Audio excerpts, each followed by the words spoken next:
Hello!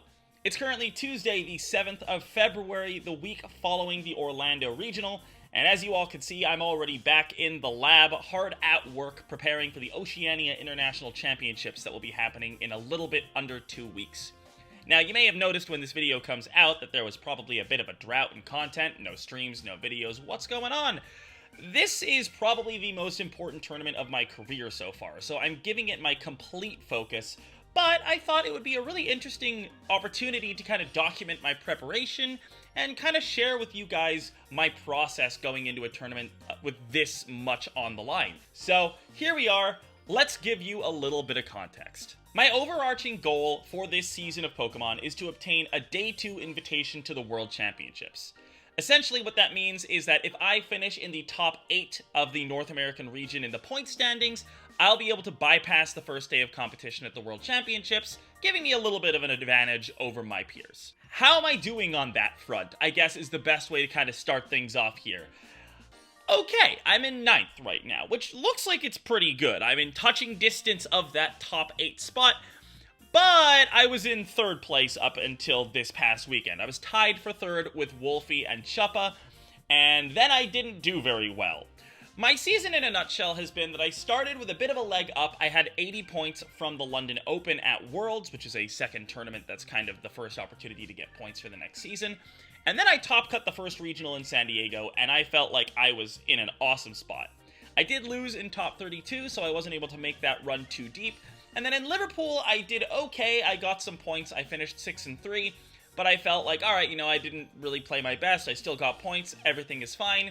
And then in Orlando, everything was not fine anymore. I did very poorly in Orlando. I finished 6-4. I didn't get any points. I didn't play very well. And that's when I decided, okay, I need to buckle down. I need to prep harder than I have in many, many tournaments for this Oceania Internationals coming on up. And that's where we are now. If you're new to following VGC, I'm sure you've heard about these regionals, these gigantic tournaments, 800 people playing in Orlando, 500 in Liverpool, 500 in San Diego. This must be the highest level of competition, right? Well, no. Let me walk you through how big an internationals is. I'm going to get rid of my camera real quick so you can see. This is the points value of a regional. If you win, you get 200 points. Looking a little bit further down, let's look at like top 32. You get 60 points for top 32. That is a decent amount of points.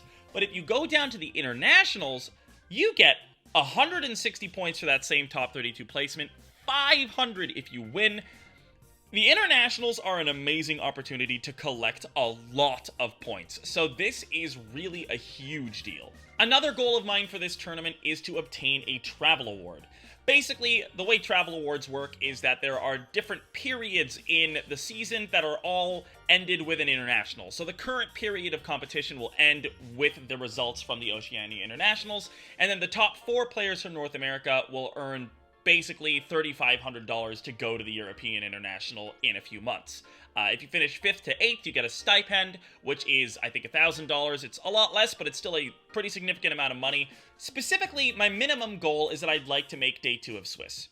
Basically, what that means is that I can't lose more than 2 rounds on the first day. I think it's going to be 8 or 9 rounds, I'm not sure which, so I'll have to either go 6-2 or 7-2, depending on the number of players that end up competing.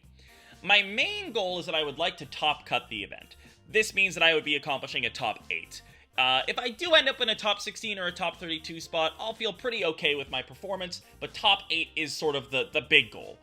Obviously, I'd like to sit here and go, I want to win the event, but I'm trying to be a little bit more realistic with the expectations there. I think if everything goes my way, maybe. There's always a dream. Since the focus is on getting points as opposed to winning the entire event, I'm opting to play something a little bit more comfortable as opposed to making a hardcore read on what the meta at the tournament's going to be.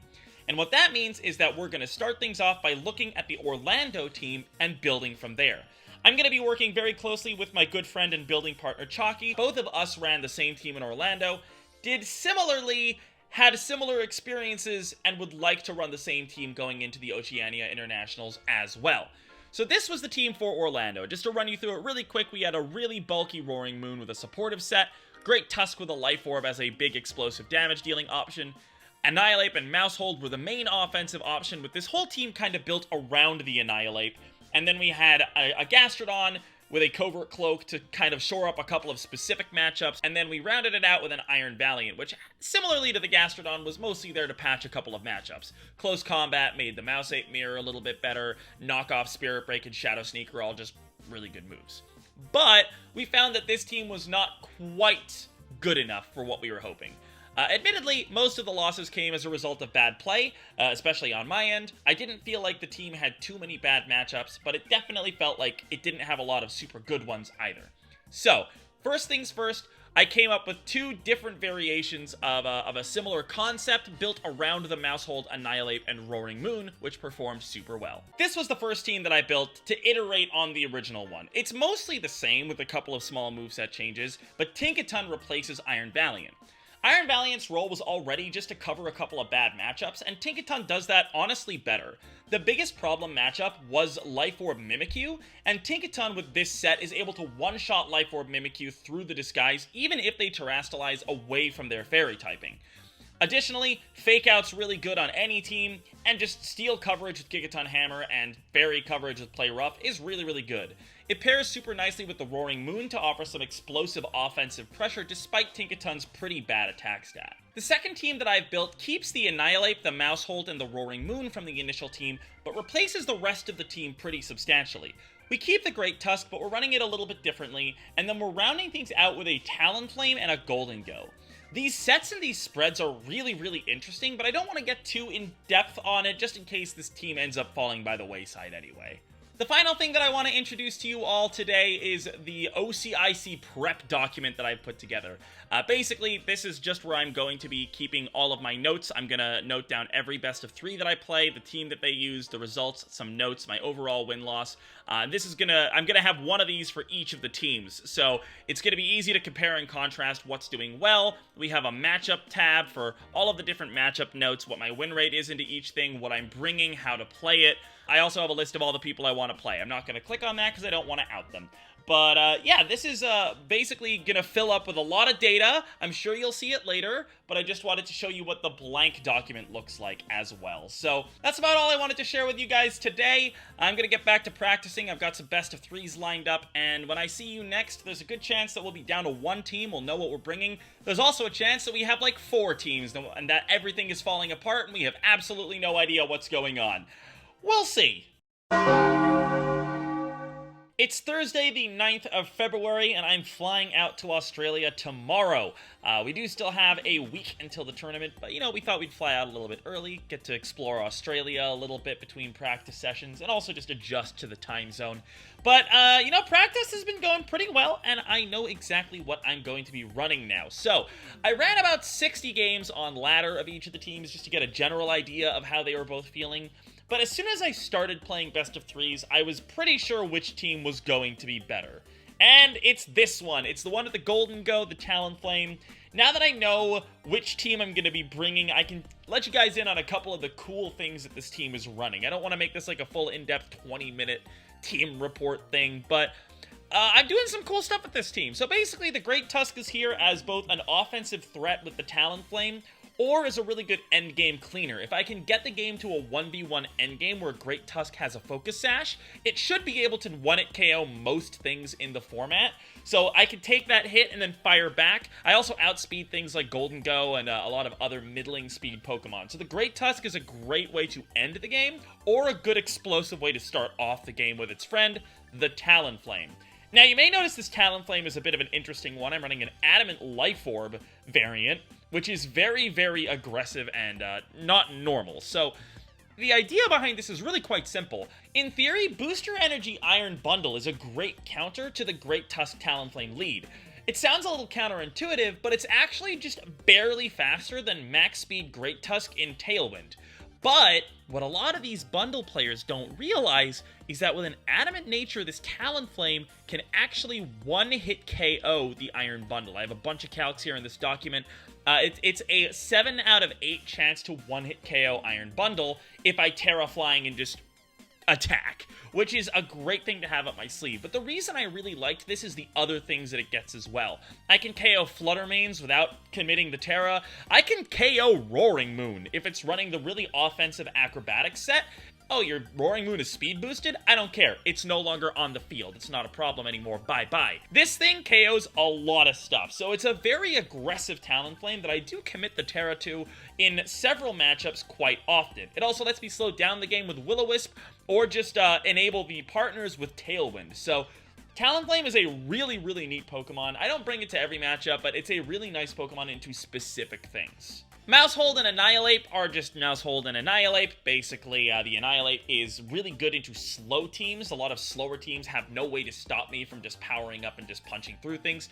Something I've noticed in the 2 regionals that I've brought Mouseape to is that I'll get 2 or 3 wins for free just with Mouseape, especially in the early rounds. There are a bunch of people who have just decided not to counter Mouseape because you can't cover everything, and Mouseape is not that commonly run. It's still commonly run enough that you should have an answer for it, but a lot of people don't, so that's kind of the role of the Mouseape. It's also just a great win condition if I identify just a general weakness to the Annihilate. But another really cool option is this Golden Go that I have. Now, basically, I wanted to have Golden Go as kind of an option with the Terra Water. It can do really, really well into certain types of teams like Psyspam, for example, where it can be very, very difficult for Trick Room teams to break a bulky Golden Go, especially when I have access to Friend Guard with the Mousehold. This allows me to set up nasty plots just in their face, and I initially was running around with a Covert Cloak. That's a pretty common Golden Go that's running around right now. Covert Cloak to stop Snarls from dealing with your nasty plot boosts, but I figured, hey, wait a minute, I can put a weakness policy on this, which will do the same thing, where it's going to stop people from snarling me, but I can beat up my Golden Go to actually get another boost of +2. This is a really interesting bit of synergy, because in a lot of matchups, it's super free for me to just follow me Nasty Plot and then beat up my Golden Go the next turn. So if I look at some of the offensive calculations that I have for the Golden Go, you'll see that a bunch of them are my +4 calcs, because I can pretty reliably get up to +4. I can knock out an Annihilate with Friend Guard at just a single Nasty Plot boost. I can knock out Screamtail by beating myself up. I can knock out Amoonguss with +4. I can knock out a lot of stuff here. And also, even if I'm not getting 1-hit KOs, I'm 2-hit KOing a lot of stuff. If I get up to +4, I can 2-hit KO Armarouge with Make It Rain. So the Golden Go is able to apply a ton of pressure, but that weakness policy is especially cool because it lives a lot of stuff with Friend Guard. I survive the maximum power Earthquake from a Dondozo without Friend Guard. I'm able to survive Headlong Rush from a Sash Great Tusk if I have Friend Guard. I can live Choice Specs Flutter Mane. I can live Choice Specs Golden Go. I can live a lot of stuff that you would not expect the Golden Go to tank just because of access to Friend Guard through the Mousehold. So it just works really, really nicely all together. The final piece of the puzzle, and the key in a lot of specific matchups, is this Roaring Moon. So I showed you the preparation spreadsheet. We'll check in on this a couple more times as prep goes on, but this is what we're looking at right now. I've blacked out the names of the people I played against because I don't want to out what they're using in practice, but you can see I've started to practice some best of threes into certain stuff. I've got some matchup notes coming for certain matchups, you know, Perish Trap. Perish Trap teams are going to have a lot of trouble with me because I have Double Ghost, and also Golden Go's immune to Perish Song. Like the Dondozo matchup. Roaring Moon is the key. So this is kind of what I'm doing on this spreadsheet, right?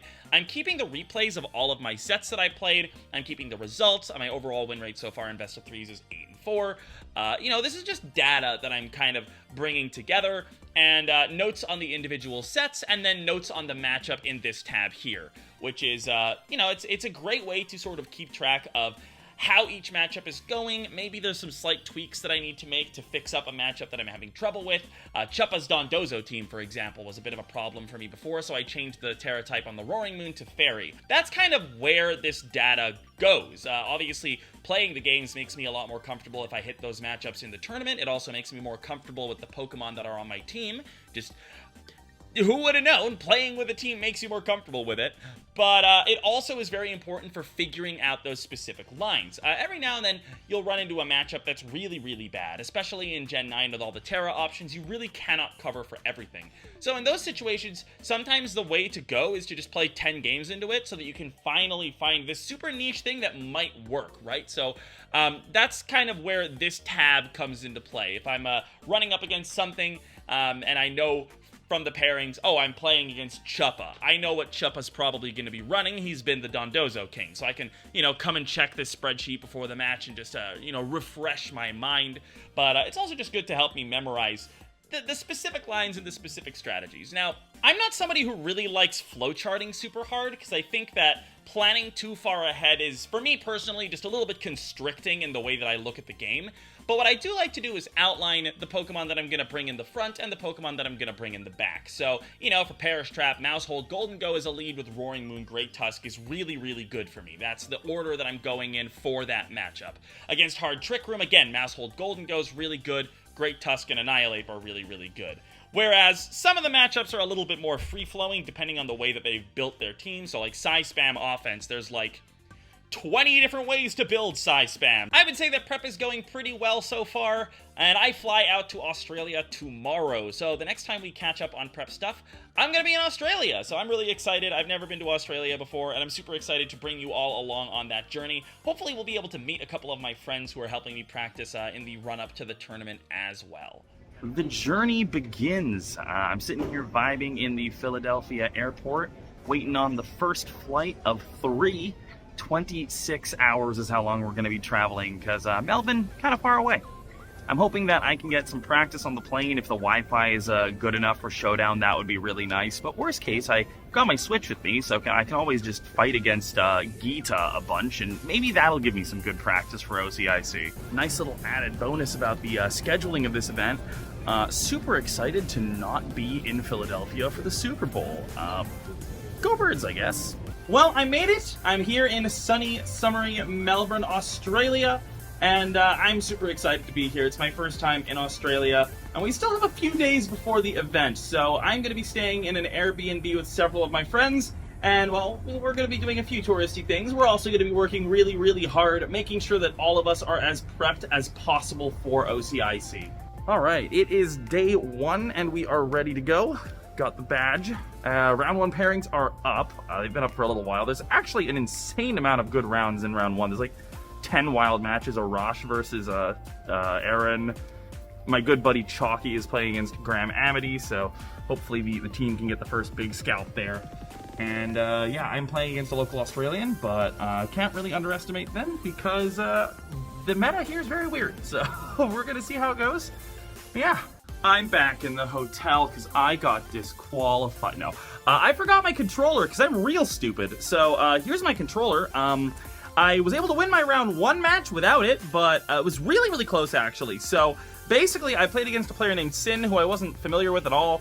And they played super, super well. They had a really atrocious lead game 1. They gave me a free Defiant boost and they still gamed their way out of it and just gamed on me. I found the lead though. I figured out exactly what I had to do going into games 2 and 3. Game 3 was also super, super close, but I was able to win. A 20 HP Golden Go outlasted his Fluttermane in the end game 1v1. So we take those, and now we take my controller back to the menu so I can actually use my controller and be a little bit more comfy. Okay, round 2 in the books. It's 2-0 for me. Pretty easy round number 2. The guy just didn't really have much for Mouse Ape. I did a little punchy. And it went very, very well. So I finished my set in about 15 minutes, and now I have an hour to kill. So yeah, I just thought I'd come outside, get a little bit of fresh air, but I'm probably going to go enjoy the stream match now. Megan is playing against Kimo Nishimura, so that's a really, really sick match. So just wanted to give you guys a brief little update. I think we have one more round before the lunch break, and then maybe I'll be able to talk to some people during lunch and get some of the perspectives of some of the other players here. So I've just found out that there's no break, but Chalky and I are both 3-0 with the team. So we're doing pretty good, and I have the advantage of having pre-purchased macadamia nuts. So that gives me an advantage going forward, I'm pretty sure. Yeah, we're 3-0. Looking forward to the next rounds. I haven't played anybody particularly notable yet. My last round is kind of crazy. I should have lost game 2, but the guy misclicked and lost the game on the last turn. So we take those. And yeah, hopefully we can continue the momentum. No lunch break means no break to the momentum, so that's kind of nice too. Okay. I just played against an insane person in round 4. I did win, but geez, that was not a fun set. Game 1, he got a perfect turn 1 read. He went for a very, very ballsy read and got it, so like, more power to him. Game 2, I just kind of owned him. And then Game 3, he just clicked Fissure turn 1 and hit my Annihilate, so that went well.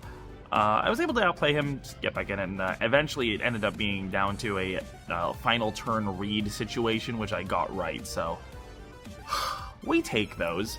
I've also just found out that there's no lunch break, so I'm not really going to have time to talk to people during day 1, which is a little bit unfortunate. But 4-0 right now, almost halfway through the day, should be 9 rounds of Swiss, so doing okay so far. And for 4-0, I'm hoping I can get on stream. Maybe I get a little bit lucky and play against somebody cool, but yeah, we'll see. So, I am done with my round 5. I just beat Sam Pandelis in an incredibly close 2-1 set, so that was... oh my god. It was an interesting set. It basically came down to him not really being able to hit Great Tusk. His whole team was very physical focused. Acrobatics, Roaring Moon, Mimikyu, Iron Hands. And when I Terra grounded, he lost all really good ways to hit the Great Tusk. So in game 1, I ended up just kind of sweeping the endgame with Terra Ground Great Tusk. I even Earthquaked my way through Terra Grass Iron Hands because he had to close combat me for damage. Game 2, he won, and then Game 3, I thought I had lost. I went for a Weakness Policy proc on Golden Go, and I clicked Make It Rain, and his Roaring Moon survived and killed me.